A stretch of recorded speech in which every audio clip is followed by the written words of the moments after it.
Vamos lá então, pessoal, voltando aqui para a medida provisória, a gente acabou de ver toda aquela parte, né, de efeito interno, efeito externo, todas as limitações que o presidente da República tem que estar atento, né, para poder fazer a sua medida provisória.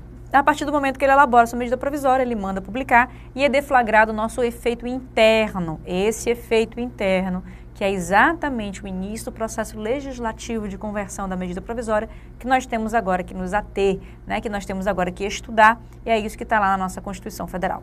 Então, olha só, a partir do momento que a minha medida provisória foi publicada, o efeito interno começa, é deflagrado, portanto, o processo legislativo de conversão dessa medida provisória em medida definitiva. E para onde é que esse processo, para onde é que essa medida provisória vai? Ela entra, primeiramente, em uma comissão mista, formada por deputados e senadores. Essa comissão mista é o único momento de análise antes do plenário, tá? Não vai passar pelas duas comissões, na Câmara e no Senado. Passa apenas por uma comissão, que é essa comissão mista. Essa comissão mista, formada por deputados e senadores, irá discutir a medida provisória, tanto no seu aspecto de adequação social, como de adequação legal. Mesma ideia que a gente tem lá no nosso projeto de lei. Vai analisar se está socialmente adequado e vai analisar se está constitucionalmente adequado. Ou seja, faz aqui sim um filtro, né? Um controle preventivo de constitucionalidade também, tá certo, gente? Então, aqui nesse caso, pessoal, nós temos, portanto, esse nosso primeiro filtro. Essa comissão, portanto, poderá, inclusive, propor alteração do texto daquela medida provisória e aí por diante, tá? Depois da minha comissão, eu venho aqui para a Câmara dos Deputados, que quando aprovar a minha medida provisória, seguirá para o Senado Federal. E aqui nós vamos ter também a fase de deliberação e quando aprovar, eu sigo para a nossa próxima fase. Obviamente que não é tão simples aqui. Aqui nós temos várias observações para ser feitas. A primeira delas diz respeito ao que eu acabei de dizer para ti. A comissão ela poderá, inclusive, modificar o texto da medida provisória. Modificou o texto da medida provisória e aí agora, o que é que eu sigo? Eu sigo esse texto que foi modificado ou eu sigo a medida provisória que está vigente? Qual dos dois vai prevalecer? E aqui eu quero te deixar bem claro, tá? Esses dois efeitos, o efeito externo e o efeito interno, eles são efeitos independentes. Eles são efeitos desassociados. A partir do momento que a medida provisória é publicada, todos os direitos e deveres que foram ali criados com ela vão valer até que o Congresso Nacional rejeite ou aprove aquela medida provisória ou que esse prazo de 60 mais 60 venha a se expirar. E nada vai modificar. Por quê? Porque o que acontece dentro do Congresso Nacional é mais provisório ainda. Nada de uma modificação do texto da medida provisória vai ser algo definitivo. Vai ser um texto que foi modificado pelo Legislativo, quando, na verdade, a competência de dar efeito de lei é do Executivo. Então, uma mera alteração feita pelo Legislativo, tá, não terá poder de modificar aquilo que está no texto da medida provisória originária. Ficou claro? Então, se o Congresso alterar, simplesmente alterar, sem aprovar, tá? É a comissão que está lá propondo que fosse assim. Foi um deputado que propôs que fosse assado. Foi o Senado que propôs que foi assado. Aprovou na Câmara. Aprovou no Senado, tá? E aí, Arsênia, e agora? Ainda assim, a medida provisória continua, a originária continua valendo. Quando é que passará a valer aquele novo texto alterado pelo Legislativo? Quando o presidente disser ok. Então, enquanto estiver só na mão do Legislativo, não vai produzir efeito. Ficou claro? Olha o que eu estou dizendo para ti. Quem tem o poder de dar efeito de lei ao texto da medida provisória é o Executivo. Se a alteração for feita só pelo Legislativo, tá? Não adianta, a medida provisória continua valendo com o seu texto originário. Só quando o presidente da República der o seu ok, ou seja, na sanção, é que aí passará a valer o novo texto da medida provisória. Entendemos? Primeira observação. Segunda observação que eu tenho para fazer para ti, que aí cai nessa ideia de temporariedade entre as medidas provisórias. Arsênia, então tu está me dizendo que aquela medida provisória que foi editada pelo presidente da República, a partir do momento que ela é publicada, ela vai ter que produzir efeitos e só vai perder seus efeitos se ela tiver sido rejeitada ou se aquele prazo de 60 mais 60 acabar ou se houver uma aprovação sancionada pelo presidente da República alterando seu texto. Sim, são as três hipóteses em que ela vai cessar. Ou termina o prazo de 60 mais 60, ou ela é rejeitada, ou ela é aprovada e sancionada com alteração. São as 3 hipóteses que o texto da medida provisória para de produzir efeito, ok? Naquilo que está lá, né, no texto da medida provisória.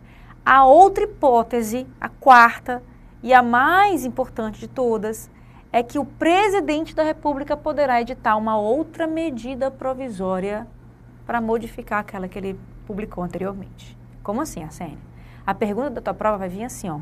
Pode o presidente da República, por ato próprio, revogar uma medida provisória?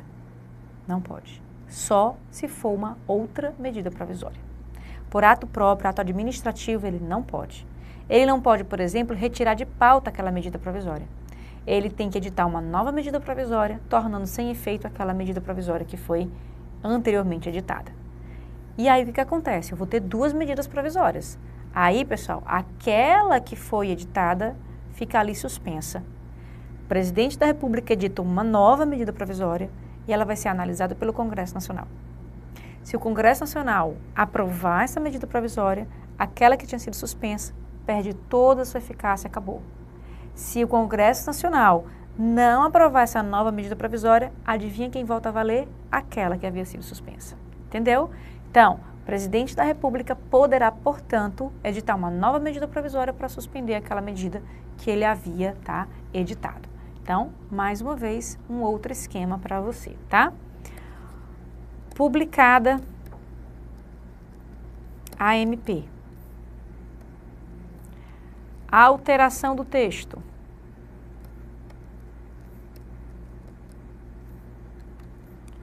Só produz efeito com sanção do presidente da República. Enquanto ele não tiver sancionado, quem é que fica valendo? A MP originária, tá? Publicada a MP, portanto, a alteração do texto só produz efeito com sanção. Para cessar os efeitos da MP, eu posso ter a rejeição pelo Congresso Nacional, rejeitou Câmara, rejeitou Senado, acabou, cessa os efeitos. Eu posso ter o meu prazo de 60 mais 60, tá? Que veio a ser aí de alguma forma, expirado e não deu tempo de converter a medida provisória em lei, e uma nova MP, cessando os efeitos daquela outra. No caso de uma nova MP, tá? Ela suspende a anterior. E aí, Arsênia, suspendeu a anterior. Aí ela entra no trâmite do processo legislativo. Se ela for rejeitada, essa medida provisória que foi publicada volta a valer. Se essa medida nova, MP, for aprovada, essa anterior que tinha sido publicada vai ser, portanto, revogada. Ficou claro, então, como é que a coisa acontece? Alteração do texto só com a sanção do presidente, que é feito lá no Congresso Nacional, né? É o próprio Congresso que faz, e para cessar os seus efeitos, nós temos aí 3 hipóteses. Muito bem. Trabalhando aí, portanto, com as observações doutrinárias. Outra coisa que a gente precisa entender, a Constituição diz o seguinte, que o Congresso Nacional, na Câmara e no Senado, eles terão 45 dias contados da publicação da medida provisória para aquela medida provisória tramitar normalmente na casa. Passados esses 45 dias, tudo o que estiver envolvendo na pauta para ser discutido vai ser suspenso. E quem entra na ordem? A medida provisória. Entendeu? Mais uma vez. A Constituição diz que o Congresso Nacional, na figura da Câmara e do Senado, tem 45 dias para deliberar normalmente essa medida provisória. Passados 45 dias, haverá o chamado trancamento de pauta. O que isso significa? Todas as demais deliberações que não seja medida provisória vão ser suspensas. E quem precisa ser analisada e editada e julgada e votada? A medida provisória em questão. Ok? Então, vamos lá. Primeiro exemplo. A medida provisória entrou aqui no Congresso Nacional e no seu 40º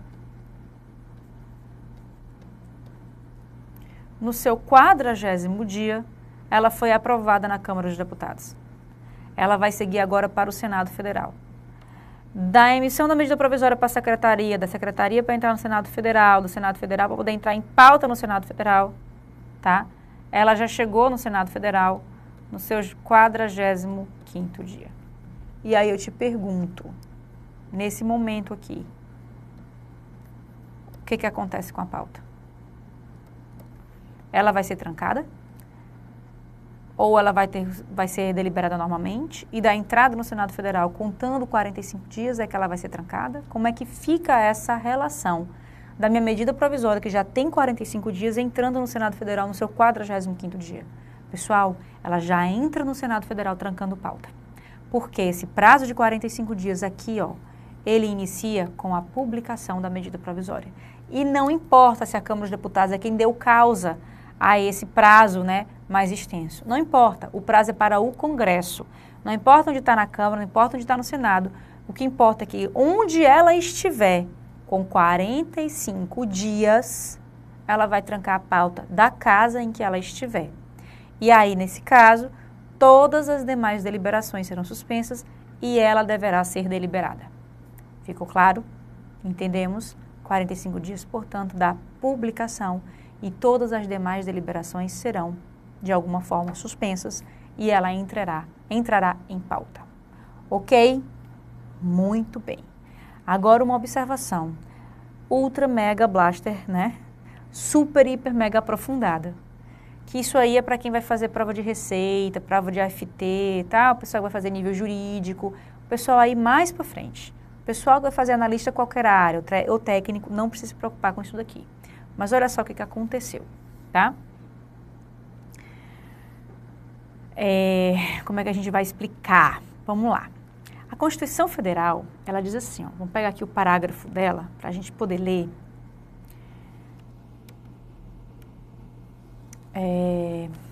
Pegar aqui o parágrafo. Ó. Parágrafo 4º, tá? 6º, desculpa. Se a medida provisória não for apreciada em até 45 dias contados da sua publicação, né, como eu disse, entrará em regime de urgência subsequentemente, em cada uma das casas do Congresso Nacional, ficando sobrestadas até que se ultime a sua votação todas as demais deliberações legislativas da casa em que estiver tramitando. Entendeu? Então, a medida provisória não foi apreciada em até 45 dias, contada a sua publicação, ela entra em regime de urgência, subsequentemente, né? Em cada uma das casas do Congresso. Ou seja, na casa em que ela estiver. Se ela estiver na Câmara, ela vai suspender a pauta da Câmara. Se ela estiver no Senado, é no Senado. Ela não suspende a pauta de casa onde ela não esteja. É na casa onde é que ela estiver, né? Subsequentemente, tá? Ficando sobrestada até que se ultime a votação, todas as demais deliberações legislativas da casa em que estiver tramitando. Muito bem. Então, olha só. Eu estou dizendo para ti que todas as deliberações serão suspensas. Acontece, pessoal, que esse termo aqui, todas, em um mandado de segurança que foi impetrado no STF por um parlamentar, lembra daquele mandado de segurança, aquele controle preventivo de constitucionalidade feito pelo judiciário, onde o mandado de segurança é usado como instrumento para proteger o direito líquido e certo que o parlamentar tem a um processo legislativo constitucional, a um processo legislativo rígido. Pronto. Esse mandado de segurança foi interposto no STF justamente questionando essa suspensão de todas as deliberações. O que foi que o STF fez? O presidente da Câmara, na época, ele editou uma resolução, onde ele dizia assim, ó, na Câmara dos Deputados, medida provisória com 45 dias, irá suspender todas as deliberações que, olha só, irá suspender todas as deliberações que sejam compatíveis com medida provisória. Em outras palavras, irá suspender todas as deliberações de matérias que poderiam ser tratadas por medida provisórias. Aquelas matérias que não poderiam ser tratadas por medida provisória, como, por exemplo, matérias que estão em lei complementar, como uma emenda constitucional, tá? Como uma declaração de guerra, esses assuntos que medida provisória jamais poderia tratar, esses assuntos não vão ser suspensos, porque esses assuntos não concorrem com a medida provisória. O que concorre com a medida provisória são os assuntos que ela poderia estar tratando. Então, dentro desse grupo de assuntos que poderiam ser tratados por medida provisória, ela tem preferência. Ela suspende os demais e ela entra em pauta. Os outros assuntos que jamais poderiam ser tratados por medida provisória, eu não tenho como dar preferência, porque são outros assuntos, é outro grupo. Este outro grupo eu trato de forma diferente. Neste outro grupo, lei complementar, emendas constitucionais, este outro grupo, declaração de guerra, esse outro grupo não segue a ordem de preferência da medida provisória. Ou seja, os assuntos deste outro grupo não terão pauta suspensa. Entenderam? Olha o que o STF fez. Ele interpretou esse todas e disse que não é toda e qualquer. Todas as matérias que sejam compatíveis, que possam ser regulamentadas por medida provisória. As que não podem ser regulamentadas por medida provisória não podem dar preferência porque tratam de assuntos diversos. Ficou claro? Isso foi uma resolução que a Câmara dos Deputados fez. E essa resolução entrou em vigor e um deputado federal entrou com esse mandado de segurança no STF, questionando a constitucionalidade desta resolução ao STF. E sabe o que o STF fez? Bateu palmas e disse, louvado seja. Muito bem. Está totalmente constitucional, porque a Câmara dos Deputados ela não pode se submeter à apreciação sempre de atos do Executivo. Ela tem que ter um fôlego próprio, ela tem que ter uma atuação própria. E assuntos que não dizem respeito à medida provisória também vão ter deliberação própria. Caso contrário, e este é o exemplo que está no julgamento, tá? Caso contrário, havendo uma declaração de guerra e a pauta da Câmara dos Deputados estando trancada por uma medida provisória ou por 10 medidas provisórias, como às vezes acontece, por 5 medidas provisórias, como às vezes acontece, o Congresso Nacional vai falar assim, ó, peraí, presidente, deixa o povo, né, deixa essa galera aí bombardear o Brasil, invadir o Brasil, que eu tenho só que deliberar essas 5 medidas provisórias aqui. Depois eu analiso a tua mensagem de guerra. Não dá. Situação completamente esdrúxula. Então, por conta disso, não serão todas e qualquer deliberação que suspenderá, que serão suspensas, né, por uma medida provisória com mais de 45 dias. Apenas aquelas deliberações que sejam compatíveis com a medida provisória vão ser suspensas. As demais, que não têm compatibilidade com a medida provisória, não sofrerão suspensão. Ficou claro? Agora, como é que isso vai ser cobrado na tua prova? Tem que vir toda e qualquer que seja a deliberação, qualquer que seja o assunto, qualquer que seja a pauta, ou seja, tem que vir aí algum termo bem absoluto para tu poder usar essa jurisprudência. Caso contrário, tu fica aí atento ao parágrafo 6º da nossa Constituição Federal, ok? Muito bem. Outra observação que eu tenho que fazer contigo, pessoal, e aí eu vou ter que analisar, vou ter que diferenciar contigo um processo legislativo que eu guardei e não falei lá na lei complementar, na lei ordinária, que eu guardei para a gente ver aqui, tá? São duas coisas distintas. Nós temos aqui o trancamento de pauta, tá? Por medida provisória. Quando eu falo trancar pauta, pessoal, é suspender as deliberações, tá? Por MP. E trancar pauta em projeto de lei com regime de urgência, que é o nosso chamado processo legislativo sumário. Tá? Lembra do abreviado? Esse aqui é o sumário, porque ele é rápido, ele tem prazo para terminar. Onde é que ele está previsto? Ele está previsto aqui, ó, no 64. Vamos aqui para o artigo 64. Muita coisa, né, gente? Mas vai aí parando e anotando. Mas muita coisa a gente tem que analisar aqui, infelizmente. Olha só.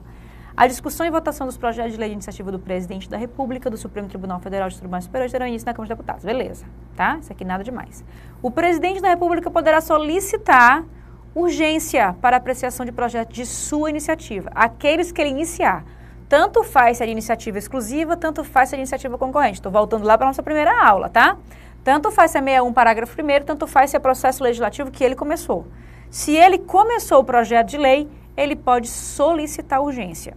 E um detalhe, solicitar não é declarar, não é impor, solicitar é pedir que os parlamentares concordem com a urgência. Então tem que ser aprovado, tá? A Câmara dos Deputados tem que aprovar essa urgência.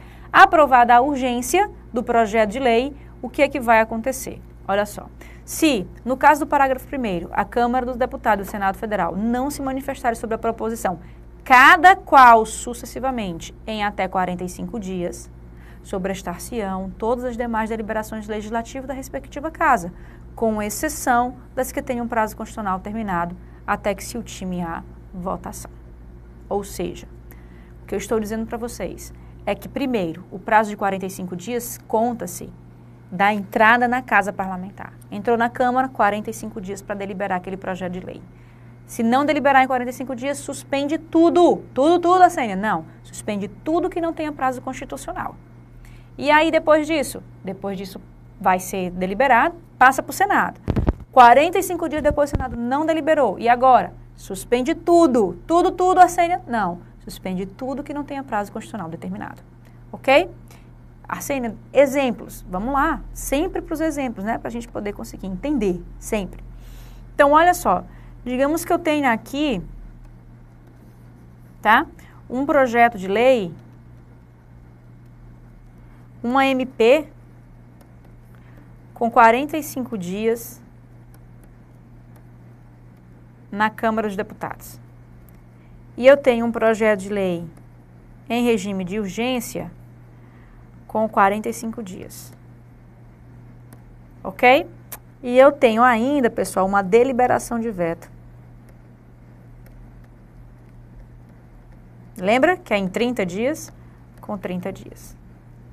E agora, o que vai acontecer? Vejam só, tá? No 62, parágrafo 6º, eu falo que todas as deliberações serão suspensas. 62, parágrafo 3º, eu falo que todas as deliberações serão suspensas. Então, nesse caso aqui, quem vai ser julgado primeiro é a MP, tá? Lá no meu artigo 66, parágrafo 7º, eu digo que esse meu veto pode ser deliberado pelo Congresso Nacional em 30 dias, ok? Eu tenho aqui um prazo constitucional. Segundo, portanto, vai ser o veto. E por último, vai ser o meu processo legislativo em regime de urgência. Porque eu falo no meu processo legislativo em regime de urgência que eu vou ter, ó, com exceção das que tenham prazo constitucional determinado. E eu tenho medida provisória com prazo constitucional determinado, eu tenho um veto com prazo constitucional determinado. Por conta disso, eles entram na frente desse meu processo legislativo em regime de urgência. E aí, nesse caso, ó, quem vai ser deliberado em terceiro lugar vai ser o meu processo legislativo em regime de urgência. Entendemos, portanto? E aí, como é que a gente diferencia o trancamento de pauta por MP e o trancamento de pauta com processo legislativo em regime de urgência, né? Ou meu processo legislativo sumário. Primeiro, pessoal, aqui o meu prazo é de 45 dias e aqui o meu prazo é de 45 dias. Aqui eu começo da publicação. Aqui eu vou, ó, sucessivamente em cada casa. Aqui, todas as deliberações serão suspensas.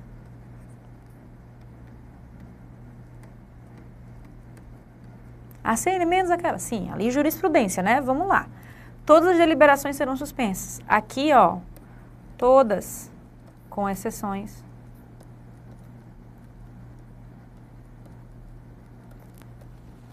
daquelas com prazo constitucional. Ou seja, aquelas que a Constituição fixa algum tipo de prazo. Ficou claro? Entendeu agora por que eu não falei do processo legislativo sumário lá na frente? Porque eu precisava, ó, tratar da medida provisória, eu precisava tratar também do veto, né? Para tu poder conseguir entender esse prazo aí de 30 dias do veto do processo legislativo de urgência e da medida provisória. Portanto, está aí o nosso processo legislativo sumário, tá? Só para a gente complementar o processo legislativo sumário.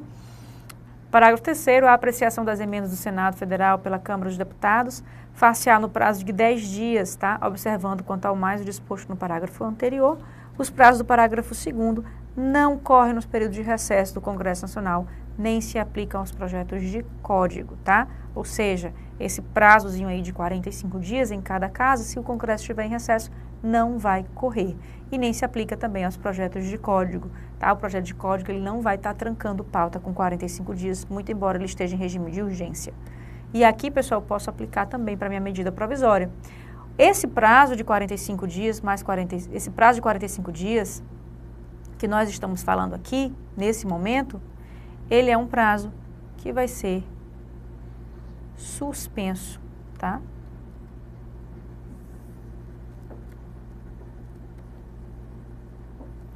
Durante o recesso. Da mesma forma que esse meu prazo de 60 mais 60 também vai ser suspenso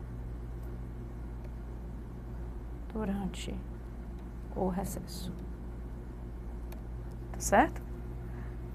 Vai ser suspenso ambos os prazos, o de 45 dias e o de 60 mais 60 durante o recesso. Agora, detalhe, se durante o recesso tiver sessão extraordinária convocada, tá? Aquela sessão extraordinária lá do 56, parágrafo 7º, tá? 58, parágrafo 7º.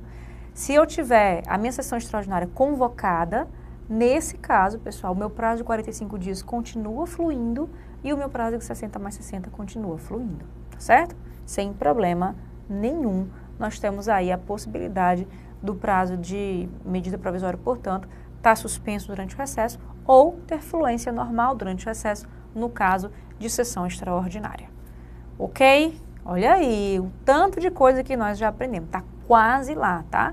Nós estamos quase no fim. Cuidado, muito cuidado. Muito bem.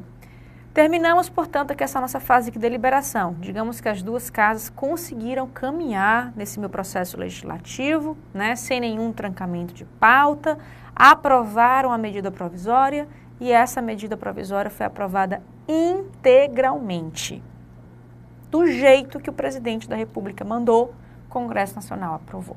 Sem nenhuma modificação, nada, tá igual. E aí eu te pergunto, qual é a nossa próxima fase? Sanção e veto? Não.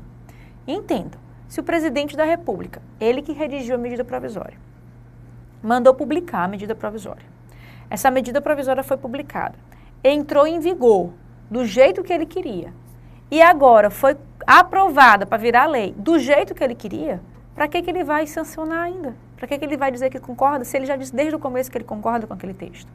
Então, caso a minha medida provisória seja aprovada integralmente nos termos da proposta originária do presidente da República, não precisa de sanção ou veto. Essa fase não vai existir e segue para promulgação e publicação, ok? Agora, se houver alguma alteração feita pelo Legislativo, essa medida provisória seguirá para sanção ou veto e só passará a produzir efeitos àquela alteração com a sanção do presidente da República.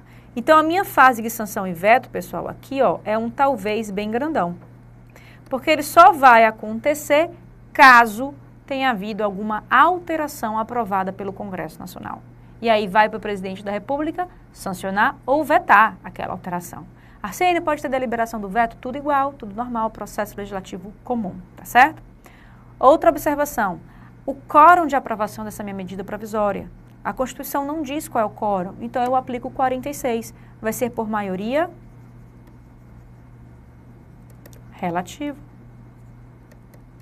tá? Maioria simples, ok? Relativa, portanto. Ficou claro aqui, gente? Beleza. Agora, se essa minha medida provisória vier a ser rejeitada, ou se ela vier a perder esse prazo de 60 mais 60, o que vai acontecer? Já falei para ti, né? Nós vamos precisar de um decreto legislativo. Nesses dois casos aqui, ó, nós temos um decreto legislativo para poder definir o que acontece com o período onde houve vigência daquela medida provisória, tá? A CN, se tiver uma nova MP, precisa do decreto legislativo e rejeição, né, daquela, vai cair aqui, ó. Só se a minha medida provisória anterior for rejeitada. Quando ela for rejeitada, aí eu vou para o decreto legislativo. Porque a nova MP não vai suspender a anterior? E a anterior, essa aqui que foi publicada, só não vai deixar de existir se essa daqui for aprovada? Pronto, quando essa aqui deixar de existir, aí o decreto legislativo vai ser necessário, tá? Nesse caso, pessoal, de rejeição e do meu prazo de 60 mais 60 tendo acabado, o decreto legislativo vai dizer, e vai ter total liberdade, não tem esse negócio de direito adquirido, tá? O decreto legislativo vai ter total liberdade de falar o que acontecerá com aquelas relações que na época que a MP foi vigente, né, tomaram conta, né, tomaram corpo. Como assim, Arsênia? Publiquei no dia 1º de outubro minha medida provisória. No dia 20 de dezembro, ela foi rejeitada, ok? Do dia 1º de outubro ao dia 20 de dezembro, essa medida provisória produziu direitos e deveres. O que acontece com esses direitos e deveres que foram produzidos? Aquilo que você pagou, aquilo que você adquiriu, aquilo que você ganhou, aquilo que você exerceu, aquilo que você cumpriu. O que acontece com o que foi feito no passado? Vai ser mantido? Vai ser desfeito? Continua valendo? Não continua valendo? O que vai acontecer, pessoal? Esse decreto legislativo aqui vai dizer. E aí o Congresso Nacional tem total liberdade para falar. Diz do jeito que ele quiser. Se ele quiser desfazer, ele desfaz. Se ele quiser manter, ele mantém. Se ele quiser modificar, ele modifica. Acontece que a Constituição fala assim, ó, se passados 60 dias e esse decreto legislativo não tiver sido elaborado, ou seja, se 60 dias depois não tem decreto legislativo, o que acontece com o passado? O que a MP disser. Se a MP disse que era para você pagar e você pagou, dá valendo o pagamento, você não vai receber de volta.